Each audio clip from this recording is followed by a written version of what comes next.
தவநெறி விட்டு அவநெறிப்பட்டு அழுகின்ற உலகினருக்கு அறிவுறுத்தும் பொருட்டு அடிகளார் தமது மனதை முன்னிலையாக்கி கூறி அருள்கின்றார். மனமே பந்தத்துக்கும் முக்திக்கும் காரணமாகின்றது. மனஏவ மனுஷ்யானாம் காரணம் பந்த மோக்ஷயோகோ என்பது அமிர்தபிந்து உபநிடதம் கூறும் கருத்தாகும்.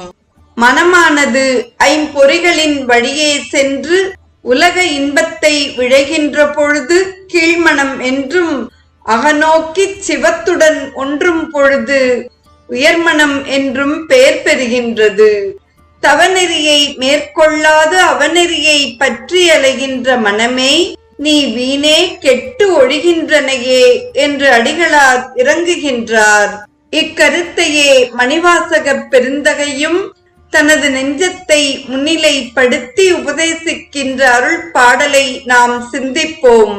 வாழ்கின்றாய் வாழாத நெஞ்சமே, வல்வினைப்பட்டு ஆழ்கின்றாய், ஆழாமல் காப்பானை ஏத்தாதே சூழ்கின்றாய், கேடு உனக்குச் சொல்கின்றேன் பலகாலும் வீழ்கின்றாய், நீ அவலக்கடலாய வெள்ளத்தே என்று கூறுகிறார்.